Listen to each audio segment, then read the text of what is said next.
ज्यादा रिश्तेदारी के चक्कर में ना पड़ो। आज वही लोग परेशान हैं जिनके ज्यादा। हम जानते हैं एक आदमी का इतना बड़ा परिवार था, हर 15 दिन में सूतक, कोई ना कोई, इतना बड़ा परिवार, कोई ना कोई मर ही रहा है, परेशान सूतक पोत पोत के। हर 15 दिन सूतक। कौन मर गया? फलाने मर गए, वो फलाने गांव के मर गए, हर समय सूतक ही सूतक। अरे काहे इतनी बड़ी रिश्तेदारी? तुम्हारे रिश्तेदार 5000 लोगों के रिश्तेदार, 5000 लोगों का, ये गांव में 5000 तुम्हारे रिश्तेदार, इस गांव में भी 5000, 10,000, 4-6 गांव में तुम्हारी रिश्तेदारी। भाई इतना रिश्तेदार बढ़ाओगे तो कोई ना कोई तो मरेगा ही,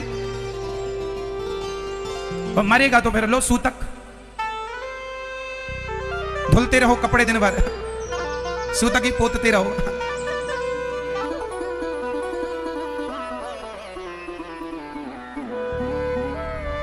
श्री प्रियव्रत जी महाराज का विवाह विश्वकर्मा की पुत्री वर्हिष्मति से हुआ।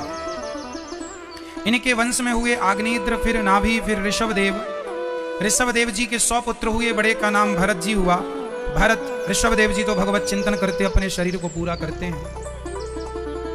भरत जी ने सबसे नाता तोड़ के गंडकी नदी पे जाके भगवत चिंतन करने लगे श्री भरत जी महाराज। हमारे देश में 3 भरत हुए हैं। अब मैं जो कथा सुनाऊंगा भरत जी की, ये कौन से भरत हैं वो सुनिएगा। हमारे देश में 3 भरत की कथा बड़ी प्रसिद्ध है। एक भरत है राम जी के भाई भरत, ये है भरत जी। एक और है शकुंतला नंदन भरत, और तीसरे हैं ये भरत जिन्हें जड़ भरत कहते हैं। ये 3 भरत अलग अलग हैं, इन्हें एक समझने की गलती ना करना। इन 3 भरत के नाम से हमारे देश का नाम पड़ा है भारत, भारतवर्ष। पहले हमारे देश का नाम था अजनाभ खंड, जम्बू द्वीप का अजनाभ खंड। फिर नाम पड़ा आर्यवर्त, फिर नाम पड़ा भारत, फिर नाम पड़ा हिंदुस्तान, फिर नाम पड़ा इंडिया। इतने नाम हमारे देश के हैं। समय समय पर नाम बदलते गए, पर हमारे देश का मूल नाम भारत है। क्यों इसका नाम भारत है? भारत, भगवान श्री कृष्ण ने अर्जुन को भी गीता सुनाते समय कई जगह भारत शब्द का प्रयोग किया, कई जगह। भागवत जी में भी भारत नाम आया है, आर्यवर्त नाम भी आया है। गीता भागवत जी के बाद हमारे देश को नाम फिर हमारी जो सिंधु नदी है, सिंधु के उस तरफ जो अफगानिस्तान तरफ के लोग थे, उनसे सिंधु कहना नहीं आया, तो उन्होंने नाम दिया कि सिंधु के तट पर रहने वालों को हिंदू हिंदू हिंदू, तो हिंदुस्तान हो गया। अंग्रेजों ने हम लोगों को कहा कि ये आपस में लड़ने वाले इडियट हैं, इसलिए इडियट से उन्होंने इंडिया कर दिया। ठीक है, इंडिया हमारे देश का नाम किसने दिया? अंग्रेजों ने। हमारे देश का हमारे वेदों ने जो नाम दिया है, हमारे पुराणों ने, हमारे ऋषि मुनियों ने नाम दिया है, वो नाम है भारत। इसलिए भारत को माता कहते हैं। भारत माता की, भारत।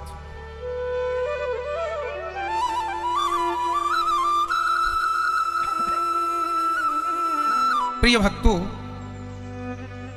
हमारा ये चरित्र जो भरत जी का चरित्र है, अद्भुत। भरत जी ने गंडकी नदी के किनारे खूब भगवान का चिंतन किया। एक गलती हो गई, भरत जी की मृत्यु के समय उन्होंने एक मृग को पाल लिया था। जंगल में नदी थी, गंडकी, पानी पीने मृगी आई, उसका बच्चा पानी में बह गया, तो मृगी तो मर गई, बच्चे को बचाकर भरत जी ले आए। उस बच्चे से प्रेम कर लिया भरत जी ने, मेरा मृग मेरा मृग। और जब मरने का समय आया तो मृग का चिंतन करते करते भरत जी ने प्राण त्याग दिए, मेरा मृग मेरा मृग। और अंते यामति सागति, जिसकी मति जैसी उसकी गति वैसी। इसलिए सावधान मेरी माँ, मरते समय अपने मन को संभाल लेना। और आप भी कुत्ता बिल्ली बड़ा पाल लेती हो आजकल। एक मैया कुत्ते को पाल लेती, सवेरे सवेरे वो अपने बच्चों को नहवाए ना, कुत्ते को नहवा रही है मैडम।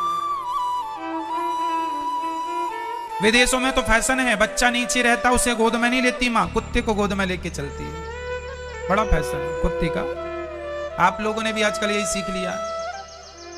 आप लोगों ने तो नहीं रखा। कुत्ते को रखना बुरा नहीं है, मैं कुत्ते को रखने का विरोध नहीं करता, कुत्ता भी जीव है। हमारे यहां कुत्ते की भी रोटी निकाली जाती है। कुत्ते को रखना बुरा नहीं है मां, कुत्ते से अपना मुंह चटवाना बुरा है। जो लोग अपने बेडों में कुत्तों को सुला रहे हैं, रसोई में मैडम रोटी बनाती है, कुत्ता भी जाके वहां बैठा रहता है, आटा मारती जाती, गूंथती जाती है, कुत्ता आटा को चाटता जाता है, और फिर उसी की रोटी बच्चों को खिलाती है, कुत्ते का जूठन। तो बच्चे कुत्ते ही बनेंगे फिर। इसलिए बेचारों ने लिखवा भी, अब जितनी अक्कल, अब कुत्ता पालने वालों की कितनी अक्कल होगी, लिखवा रखा कुत्तों से सावधान। घर के द्वार पर क्या लिखा है? कौन रहता है इस घर में? कुत्ते रहते हैं, लिखा ही है कुत्ते रहते हैं। अब जितनी अक्कल उतना लिखवा लिया बेचारा, कितनी अक्कल होगी। गाय पाली होती, गाय की सेवा की होती तो थोड़ा विवेक बड़ा होता, क्योंकि गाय बड़ी होती है, माता होती है, कुत्ता तो कुत्ता है। जितनी अक्कल उतना काम बेचारों ने कर लिया, ठीक है। हम कहते हैं द्वार पर शंख चक्र लगवाओ, उन लोगों ने कुत्ता से सावधान, कुत्तों से सावधान। इसलिए मरते समय तुम्हारा मन कुत्ते में ना लगे, नहीं कुत्ता बन के आना पड़ेगा। बिल्ली में ना लगे, किसी में ना लगे, ना गाय में लगे, ना पत्नी में लगे, ना पुत्र में लगे, ना परिवार में। मरते समय मन किसी में नहीं, एक में ही लगना चाहिए। बताओ किस में? इतना तो करना स्वामी, जब प्राण तन से निकले, गोविंद नाम लेकर मेरे प्राण तन से निकले। उस वक्त जल्दी आना, नहीं श्याम भूल जाना, मुरली मधुर बजाना, जब प्राण तन से निकले। इतना तो करना स्वामी, पीतांबरी कसी हो,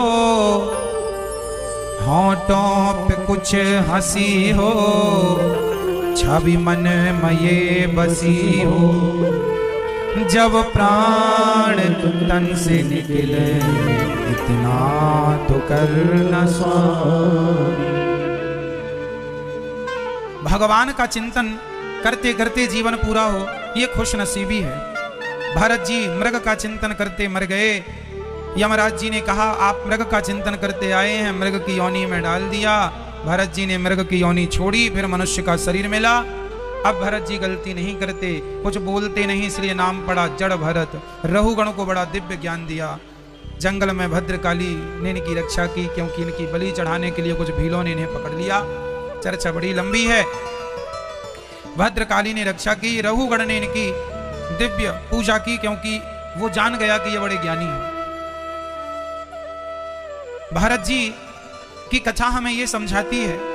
एक दिन पालकी लेकर चल रहे थे, चींटी ना दब जाए, भरत जी ने छलांग लगा दी। रहुगण बोला बड़ा दुबला पतला है। भरत जी ने कहा भाई भार नाम का तो शरीर है, आत्मा का तो कोई वजन ही नहीं है। मैं आत्मा हूं, शरीर नहीं हूं।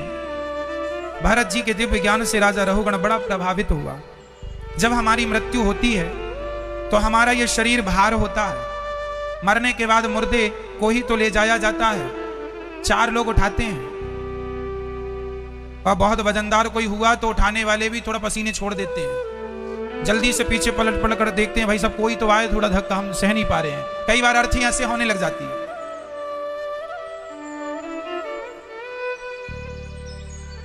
सही है।